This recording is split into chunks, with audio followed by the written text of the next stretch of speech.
Welcome back to our channel. நீங்க என்ன பார்க்க போறோம்னா சண்டே ரொட்டீன் தானே பார்க்க போறோம். இன்னைக்கு பாப்பாவுக்கு வந்து எவ்ரி சாட்டர்டே சண்டே வீக்கெண்ட்ஸ்ல வந்து கராட்டே கிளாஸ் இருக்குங்க. ஒரு பொண்ணுக்கு வந்து சும்மா படிப்பு மட்டும் கொடுத்தா போதாதுங்க. எல்லாரும் நினைப்பாங்க பேரண்ட்ஸ் எல்லாமே ஒரு பொண்ணுன்னா சும்மா ஒரு பாட கத்து கொடுப்போம், ஒரு டான்ஸ் கத்து கொடுப்போம், அந்த மாதிரி நினைப்பீங்க. ஆனா வந்து ஒரு பொண்ணுக்கு முக்கியமானது வந்து தன்னை தானே பாதுகாப்புறது வந்து ஒரு சேஃபா எங்க போனாலும் நம்ம சேஃபா வருவோம், நம்ம எந்த பாதுகாப்பும் தேவையில்லை அப்படின்ட்டு அவங்க நம்பணும். முதல்ல செல்ஃப் டிஃபென்ஸ்க்காவது நம்ம ஏதாவது மார்ஷல் ஆர்ட்ஸ் கத்து கொடுக்கணும் அப்படின்ட்டு என்னோட ஒப்பீனியனுங்க.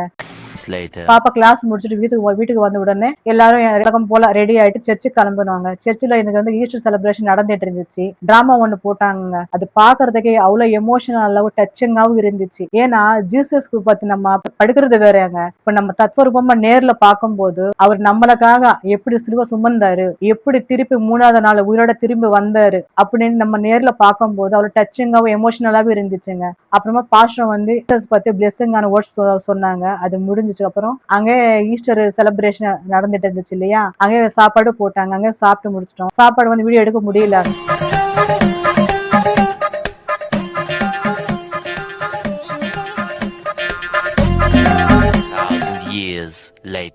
அப்புறமா அங்கிருந்து கிளம்பிட்டு வீட்டுக்கு வந்து குட்டு தூக்கம் போட்டோம்.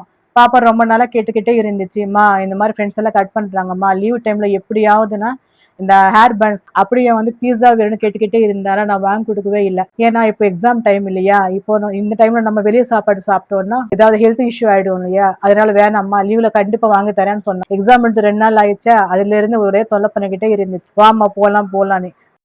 என்ன தெரிகிறது, எனக்கு சண்டே எப்படியாவது கூட்டு போறேமா அப்படின்னு சொல்லி அப்படியே எங்க ஃப்ரெண்டோட பார்லருக்கு போயிட்டு பாப்பாவுக்கு வந்து ஹேர் கட் பாக்குறது ரொம்ப அழகா இருந்துச்சு.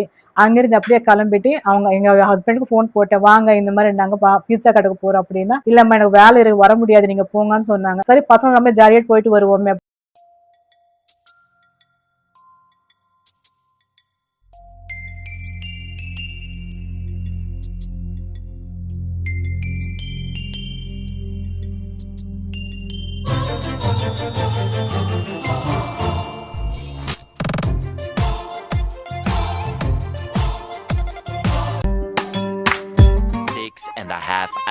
இல்ல நம்ம 3 பேர் மட்டும் கிளம்பிட்டு இங்க டாமினோஸ் பீஸா இந்த ராயபுரத்துல இருக்குங்க, அங்க போனோம். அங்க போய் என்ன பண்ணோம்னா லார்ஜ் சாசேஜ் பீஸா ஒன்னு ஆர்டர் பண்ணுவாங்க. அது காம்போவா என்ன பண்ணாங்க, கார்லிக் பிரெட், சாக்லேட் லாவா கேக்கு, அப்புறமா கோக் எல்லாமே காம்போவா வாங்கிட்டோங்க. அதை எடுத்துட்டு வந்து டேபிள் மேல வச்சா டேபிள் ஃபுல் ஆயிடுச்சு. ஐயோ இருக்கிறதே 3 பேர் தாங்க, இதுல சாப்பிட போறோம் என்ன பண்றது அப்படின்ட்டு சாப்பிட ஆரம்பிச்சிட்டோம். பாதி சாப்பிட்டோம், சாப்பிடவே முடியல. என்னடா பண்றது, இது வீட்டுக்கு எடுத்துட்டு போகவும் முடியாது, வச்சுட்டு போகவும் முடியாது அப்படின்னு நினைச்சிட்டு இருக்கோம். என் வீட்டுக்காரர் ஃபோன் போட்டாரு, என்னம்மா வேலை சாப்பிட்டீங்களா, வீட்டுக்கு வந்தீங்களா, என்ன வேலை முடிஞ்சிச்சுமா, வீட்டுக்கு வரேன்னு ஃபோன் போட்டாரு. இல்லைங்க நீங்க கிளம்பு வாங்க அப்படின்னு ஃபோன் போட்டேன். சரி நான் வரேம்மான்னு சொல்லி வரும்போது என்னப்பா ஃப்ரெண்டு கூட வந்தாரு. அப்பா பரவாயில்ல தப்பிச்சிட்டோம், சாப்பிட்றதுக்கு ஆளு வந்தாச்சு அப்படின்னு நினைச்சிட்டு இருந்தோம். அவங்க வந்து ஷேர் பண்ணிட்டு சாப்பிட்டாங்க. எப்படியோ வைக்கிற காசுக்கு வந்து மிச்சம் வைக்காம திருப்தியா சாப்பிட்டு நினைச்சிட்டு இருந்தோம். நல்லா டேஸ்ட் வாஸ் நல்லா சூப்பரா இருந்துச்சுங்க. நம்ம ஆர்டர் பண்ணி வீட்டுக்கு வர வச்சு சாப்பிடலாங்க. ஆனா வந்து பசங்க கூட கொஞ்சோண்டு டைம் ஸ்பெண்ட் பண்ணி வெளியே போய் அப்படியே சாப்பிட்டு வந்தோம்னா நம்மளும் ஜாலியா இருக்கும், அவங்களுக்கு பசங்களுக்கு வந்து ஹாப்பியா ஃபீல் ஆவாங்க.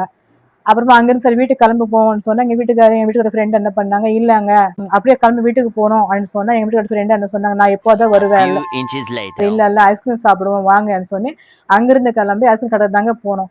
சார் ஐஸ்கிரீம் தானே ஒரு சின்னதா ஆர்டர் பண்ணுவாங்கன்னு பார்த்தா ஃபலோடா பிக் ஃபலோடா தான் ஆர்டர் பண்ணாங்க.